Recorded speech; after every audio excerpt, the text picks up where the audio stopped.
Hello, welcome back to my YouTube channel. അപ്പോൾ കുറേ ദിവസങ്ങൾക്ക് മുമ്പ് തന്നെ നമ്മുടെ നനച്ചുകുളി പരിപാടികളൊക്കെ നമ്മൾ തുടങ്ങിയിട്ടുണ്ടായിരുന്നേ. തുടക്കം നമ്മുടെ റൂമിൽ നിന്ന് തന്നെയായിരുന്നേ. കാരണം ഐദൂസിൻ്റെ വാപ്പച്ചി ജോലി സ്ഥലത്തുനിന്ന് ലീവിന് വന്ന ടൈം നോക്കി ഞാനങ്ങ് തുടങ്ങി. ഇല്ലെങ്കിൽ ഞാൻ ഒറ്റയ്ക്ക് കിടന്നതെല്ലാം ചെയ്യേണ്ടി വരും. ഒരാളും കൂടി ഹെൽപ്പിനായിട്ടുണ്ടെങ്കിൽ പെട്ടെന്ന് തീരുമെന്ന് ഞാൻ കരുതി കേട്ടോ. പക്ഷെ ആളിതാ ഈ ഒരു ഹെൽപ്പ് മാത്രമാണ് ചെയ്തിട്ടുള്ളത്. ബാക്കിയൊക്കെ ഞാൻ ഒറ്റയ്ക്ക് ചെയ്യേണ്ടി വന്നു. അങ്ങനെ ആ ബെഡ് പൊക്കി നമ്മുടെ കാറിൻ്റെ മുകളിൽ കൊണ്ടിട്ടു. തറയിലൊന്നും വെക്കാൻ പറ്റില്ലല്ലോ. ഇതാവുമ്പോൾ നല്ല ചൂടടിച്ച് സെറ്റാവുകയും ചെയ്യും. നമുക്ക് കുറേ കഴിഞ്ഞിട്ട് എടുത്താൽ മതി. എപ്പോഴും പോയി നോക്കണ്ടല്ലോ. പിന്നെ കർട്ടൻസൊക്കെ മാറ്റി സോപ്പ് വെള്ളത്തിൽ മുക്കി വെച്ചു കേട്ടോ. ഈ ഒരു ക്ലീനിങ് ഒക്കെ കഴിയുമ്പോൾ അതൊന്ന് സെറ്റാവും. പിന്നെ എടുത്ത് കഴുകാൻ എളുപ്പമാണല്ലോ. ഒരു റൂമല്ലേ, പെട്ടെന്ന് കഴിയുമെന്ന് കരുതിയാണ് ആദ്യം തുടങ്ങി വെച്ചത്. പക്ഷെ നൈറ്റായിട്ടും ഒന്നും ആയിട്ടുണ്ടായിരുന്നില്ല. ഒരുപാട് ടൈം എടുത്തു കേട്ടോ, ഓരോന്ന് അടുക്കാനും പറക്കാനും ഒക്കെ. ഐദൂസിനെ നഴ്സറിയിൽ കൊണ്ട് വിട്ടിട്ടാണ് ഈ പരിപാടികളൊക്കെ തുടങ്ങിയത്.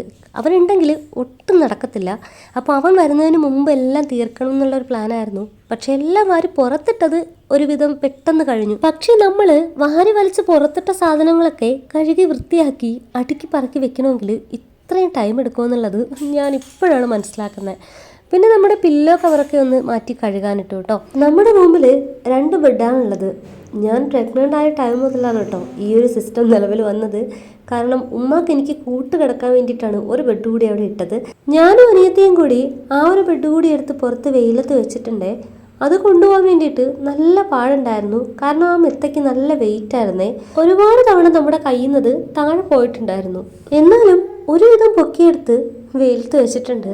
നെക്സ്റ്റ് നമ്മുടെ പരിപാടി എന്ന് പറയുന്നത് കബോർഡ് വൃത്തിയാക്കി എടുക്കലാണ്. പുറമേ കാണാൻ നല്ല വൃത്തിയുണ്ടെങ്കിലും അകത്തത്ര പന്തിയല്ല കേട്ടോ, ഫുള്ള് കുളമായി കിടക്കുകയാണ്. ഈ ഒരു പ്രക്രിയ എല്ലാ ആഴ്ചയും നടക്കുന്നത് തന്നെയാണ്. എത്ര നന്നായിട്ട് അടുക്കി വെച്ചാലും പിറ്റേന്നൊക്കെ ആകുമ്പോൾ ഇതൊക്കെ തന്നെയാണ് അവസ്ഥ കേട്ടോ. പക്ഷെ ഇന്നത്തെ മെയിൻ അജണ്ട ഡ്രസ്സൊക്കെ ഓർഡർ ചെയ്യലല്ല കേട്ടോ. കുറേ മെഡിസിൻസും കാര്യങ്ങളും ഒക്കെ ഉണ്ട്. ഐദൂസിൻ്റെ കുറേ നൂലാമാല സാധനങ്ങൾ അതെല്ലാം ഇന്ന് ഒഴിവാക്കണം. അതാണ് ഇന്നത്തെ ഒരു മെയിൻ കാര്യം. ഐദൂസിൻ്റെ പഴയ കുറേ മെഡിസിൻസ്, കുറേ സിറിഞ്ച്, അങ്ങനെ കുറേ കാര്യങ്ങൾ ഇതിനകത്ത് കുന്നുകൂടി കിടപ്പുണ്ട്. എപ്പോഴെങ്കിലൊക്കെ യൂസ് ചെയ്യാമെന്ന് വിചാരിച്ചെടുത്ത് വെച്ചതാണ്. പക്ഷെ ഇന്ന് അതെല്ലാം ഒഴിവാക്കലാണ്. പക്ഷെ ഇതൊരു മെനക്കെട്ട പണിയായിരുന്നേ. ഏത് വേണം ഏത് വേണ്ടാന്നൊക്കെ തിരിച്ചറിയാൻ കുറച്ച് പാടുണ്ടായിരുന്നു. പിന്നെ പ്രിസ്ക്രിപ്ഷനൊക്കെ എടുത്ത് നോക്കിയാണ് സെറ്റാക്കിയത്. അങ്ങനെ കുറേ നേരത്തെ കഷ്ടപ്പാടിന് ശേഷം എല്ലാം ഞാൻ സെറ്റാക്കിയിട്ടുണ്ട്. അടുത്ത ജോലി ഡ്രസ്സൊക്കെ ഒന്ന് ഓർഡർ ആക്കലാണ്. ഡ്രസ്സ് അടുക്കി പറക്കിയൊക്കെ തന്നെയാണ് വെച്ചിട്ടുള്ളത്. പക്ഷെ അങ്ങോട്ടും ഇങ്ങോട്ടൊക്കെ മാറിയിരിപ്പുണ്ട്. അതൊക്കെ ഒന്ന് ഓർഡറാക്കി വെച്ചാൽ മതി. അപ്പോൾ അത് സെറ്റാവും. ഞാൻ ഈ പണികളൊക്കെ എടുക്കുമ്പോൾ പുറത്ത് 2 പേര് അതിനേക്കാളും വലിയ പണികളൊക്കെ എടുക്കുന്നുണ്ട്. അപ്പോൾ നമ്മുടെ റൂമൊന്ന് ഒതുക്കിയിട്ട് പുറത്തേക്ക് ഇറങ്ങാം എന്നുള്ള പരിപാടിയിലാണ് കേട്ടോ. നമ്മൾ ഒഴിവാക്കിയ സാധനങ്ങളാണ് ഈ കിടക്കുന്നത്. തുടങ്ങിയത് മാത്രമേ എനിക്ക് ഓർമ്മയുള്ളൂ. അവസാനിപ്പിക്കാൻ ഞാൻ പെട്ട പാട് എന്തുണ്ടെന്നറിയോ? ഒന്ന് തൊട്ട് കിട്ടിയത് 8ൻ്റെ പണിയായിരുന്നു കേട്ടോ. പൊടിയൊക്കെ അടിച്ചു കഴിഞ്ഞപ്പോഴേക്കും അലർജിയായി, തുമ്മലായി, ജലദോഷമായി, ആകെ പിടിച്ചു നിൽക്കാൻ പറ്റാത്തൊരവസ്ഥയായി കേട്ടോ. തുടങ്ങി വെച്ച സ്ഥിതിക്ക് തീർക്കാതെ പറ്റില്ലല്ലോ, അതുകൊണ്ട് ചെയ്തു. ഒത്തിരി ടൈം എടുത്തിട്ടാണെങ്കിലും എല്ലാ പണികളും ഒതുക്കി കേട്ടോ. പക്ഷെ നമ്മുടെ നഴ്സറി കുട്ടി വരുന്നതിന് മുൻപ് തീർക്കാൻ പറ്റിയിട്ടുണ്ടായിരുന്നില്ല. അവൻ വന്നു കഴിഞ്ഞാൽ നമ്മൾ ഹെൽപ്പ് ചെയ്യുകയൊക്കെ ചെയ്യും. പക്ഷെ നമുക്ക് ഇരട്ടി പണി ഉണ്ടാക്കി തരുകയും ചെയ്യും. അതാണ് ഇവിടുത്തെ കാര്യം. അപ്പോൾ നമ്മൾ റൂമെല്ലാം ക്ലീൻ ആക്കി. ഇനി നമുക്ക് കഴുകിയിടാനുള്ള തുണികളൊക്കെ ഉണ്ട്. ഇപ്പോൾ തന്നെ ടൈം 3 മണിയോടെ അടുക്കുന്നുണ്ട്. ഇനി എപ്പോഴാണ് കഴുകിയിട്ട് അത് ഉണക്കി തിരികെ പറക്കി കൊണ്ടിടുക? അപ്പോൾ എന്തായാലും നാളെ നടക്കുള്ളൂ. ഈ സമയത്ത് ചിന്തിക്കുമ്പോൾ രാവിലെ തുണികളൊക്കെ കഴുകിയിട്ടിരുന്നെങ്കിൽ ഈ ഒരു സമയമാകുമ്പോഴേക്കും അതൊക്കെ ഉണങ്ങി കിട്ടിയേനെ, ഈ പണികളൊക്കെ ഒതുങ്ങുകയും ചെയ്തേനെ. ഇനിയിപ്പോൾ നടക്കാത്ത കാര്യം പിന്നോട്ട് ചിന്തിച്ചിട്ട് കാര്യമല്ലല്ലോ, നടക്കുന്ന കാര്യം നോക്കാം. ഈ റൂമിൽ നമ്മൾ ഫ്ലോർ ക്ലീനിങ് മാത്രമേ ബാക്കിയുള്ളൂ. അതുകൂടി കഴിഞ്ഞിട്ട് പുറത്തേക്ക് ഇറങ്ങാം കേട്ടോ. സത്യം പറഞ്ഞാൽ തലയിലൊരു 10 കിലോ ഭാരം ഉള്ളതുപോലെ തോന്നുന്നുണ്ട്. അത്രയ്ക്ക് ക്ഷീണമുണ്ട്. എന്തോ ഭയങ്കര ഒരു വല്ലാത്തൊരവസ്ഥയിലാണ് നിൽക്കുന്നത്.